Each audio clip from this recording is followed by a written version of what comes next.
আজকে আমরা নামে মুসলমান হয়ে বসে আছি আর মনে করতেছি জান্নাত মামুর বাড়ির আবদার।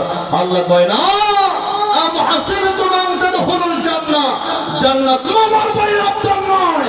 মাসালুল লাযিনা খালু মিন ক্বাবলিকুম, তোমার পূর্বে যারা ইসলাম গ্রহণ করেছিল, ইসলামের জন্য শহীদ হয়েছে, জীবন দিয়েছে, রক্ত ঝরিয়েছে জমিনে, এরকম আল্লাহর জমিনে রক্ত না ঝরালে ইসলাম কায়েম হবে না, জান্নাতে যাওয়া যাবে না।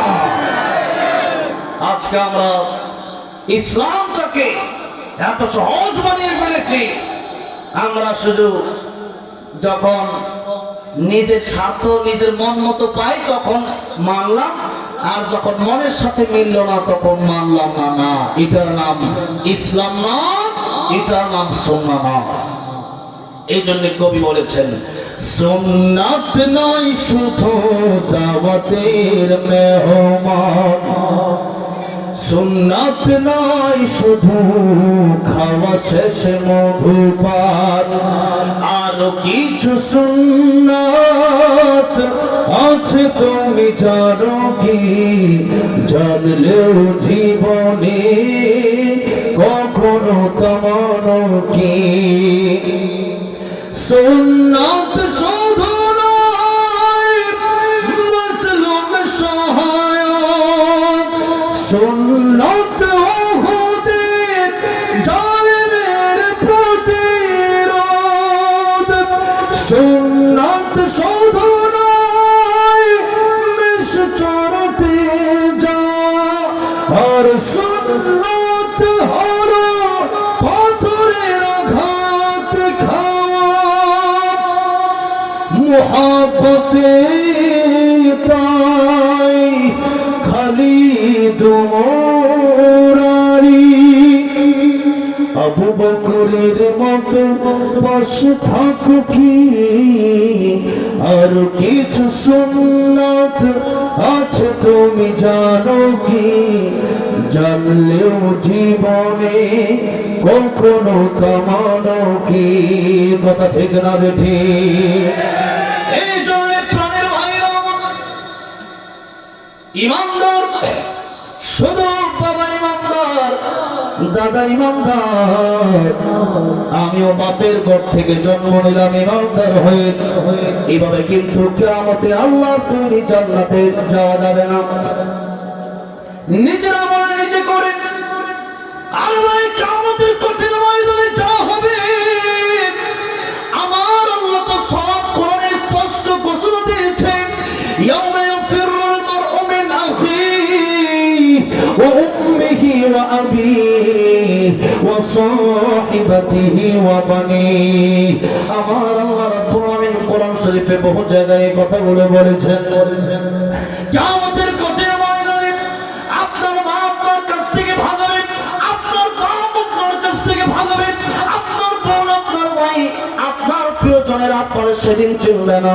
লা ইয়াসআলু হামিমুন হামিমা, আপনার বন্ধু আপনার চিনবে না, পরিচয় দিবে না, জিজ্ঞাসাও করবে না বন্ধুরে কেমন আছো। আর এই দিন নয়, আরো দিন আছে, এই দিন নিয়ে যাবে সেই দিনের কাছে। আপনি কার জন্য বসে আছেন? আরে দুনিয়াতে আপনি মরে গেলে আপনার কবরে কেউ যাবে না, আরে আপনার বাবার কবরে তো আপনি যান নাই, আপনার কবরেও তো আপনার সন্তান যাবে না। যে ব্যক্তি নিজের চিনল সেই ব্যক্তির আমার আল্লাহর চিনতে সহজ হবে, আর যে ব্যক্তি নিজেরই চিনল না সে আমার আল্লাহর চিনবে কেমনে? আজকে আমরা পরের চিন্তা বেশি করি, নিজের চিন্তা আমাদের ভেতরে নাই।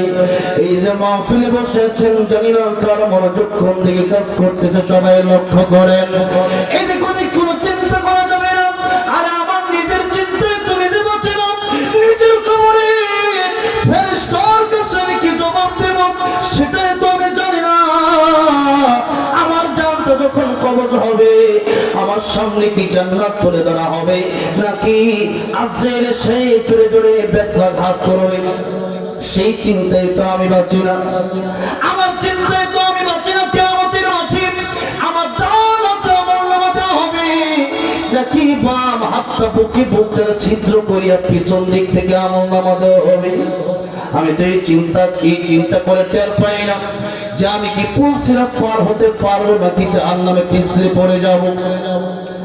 কিয়ামতে দুইটা দল হবে, ফারিকুন ফিল জান্নাতি ওয়া ফারিকুন ফিস সাঈর। আজকে দুনিয়াতে আপনি আওয়ামী করেন, বিএনপি করেন, জাতীয় পার্টি করেন, যা সৎ যা মনে চায় তা করেন, কিন্তু কিয়ামতের ময়দানে এতগুলো দল হবে না।